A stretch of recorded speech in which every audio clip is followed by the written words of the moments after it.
Space is weird.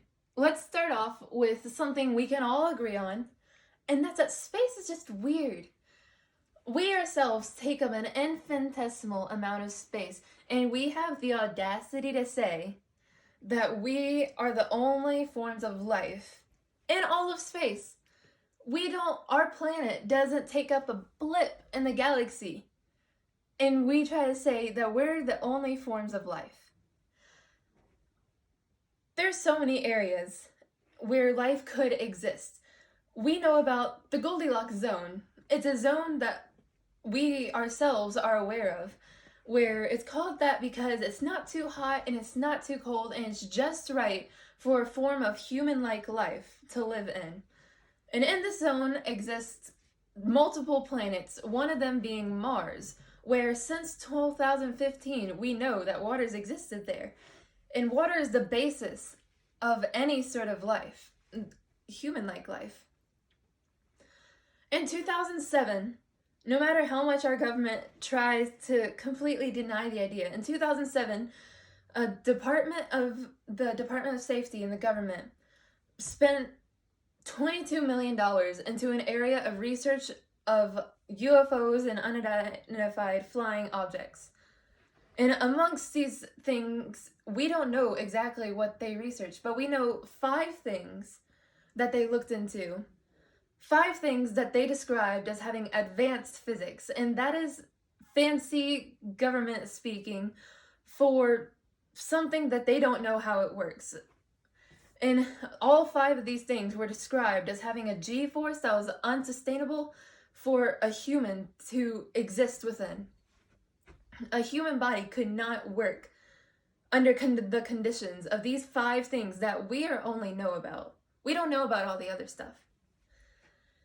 Now, there's also the idea that aliens, we have no clue. Extraterrestrial life, we have no clue under what existence they sort of live.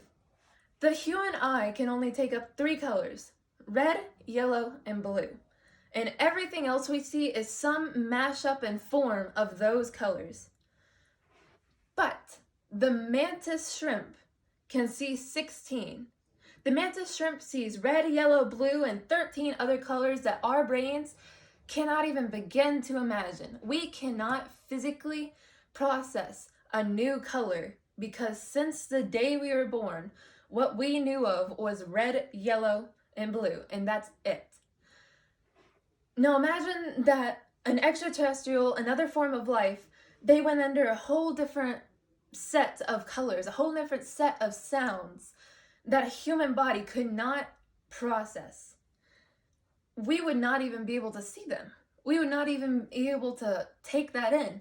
The human eye is made to fill in the empty spots that we don't see. That's how it works. Between the eyes, our brains fill in the empty spots. There have been studies on people unable to see things right in front of them because of how the brain works and the way that it won't accept certain objects to see.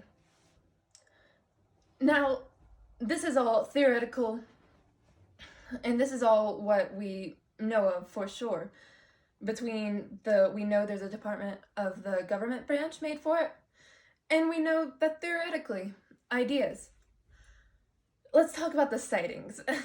Now, I know what you're thinking. The first thing that people think of when they think of alien sightings are some farmer wearing a tinfoil hat claiming they were abducted and taken into a flying UFO ship. But there's actually some really interesting and undescribable and unexplainable things that have happened. Now, in the 1970s, there was something called the Phoenix Lights. In Phoenix, Arizona, one night on March 13th, in the sky, lights appeared in a V shape and traveled all together across almost the entire state. This is undeniable that it happened. This was not just one person that saw it and got a blurry image of it. This was thousands of people within this city that saw these lights traveling together. Now, a military base nearby, they tried to claim that they had planes running through at that time. That was a drill with planes. And they try to claim there's flares and such.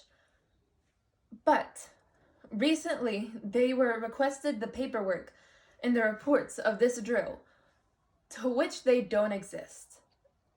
What they try to claim, at least, did not happen. And a year after this happened, a year after the lights were seen, they tried to shoot off flares and imitate it to try to make people believe that it was actually just them and their flares. To which anyone that saw it knew that it was not the same thing. It did not look the same and did not move the way that these lights did. Now, even more recently, is probably one of the most chilling stories, unexplainable, as of today. Frederick Valentich. Frederick Valentich was an experienced pilot. He was driving a plane by himself on a single Cessna plane. A Cessna plane made to land in water. And he had a 1-hour trip from Australia, Victoria to King Island. And on this trip, it was just a straight shot. He had done it before, he had experience. But during this trip, he called into the air traffic control and he asked, "Who else is around me? Who else is here?" And to which they said nobody else was around him.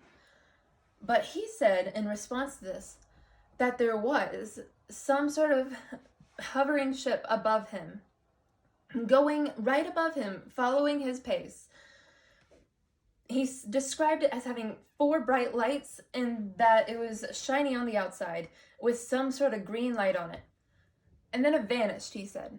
He was unable to see it anymore, it was gone. But then a few moments later, he called back in. He said it was back. The last words that he said was, "It is not an aircraft." This experienced pilot said that this thing over him was not an aircraft. And then he went silent for 17 seconds. And the last thing that was heard was a sound of scraping metal before it was all out. He was never seen again. There was no evidence of his ship, of his plane, a plane that was made to land in water, going over a strait, not even an ocean. It was the Bay Strait. And there was never found.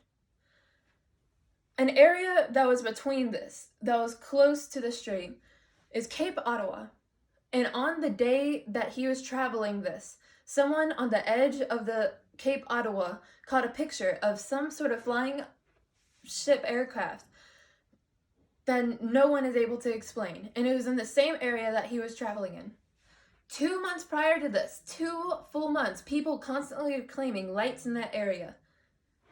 Strange lights that no one could describe. Now, these experiences, there's many more, but these experiences are some of the oddest and most realistic stories that there's actual witnesses and victims to these stories that we cannot describe. Now, saying that extraterrestrial life does not exist is almost arrogant. To say that we're the only ones. And it's just audacious to try to mark off everything as just some odd coincidence. No, we may not have clear evidence, but extraterrestrial life definitely exists in some form, shape, somehow.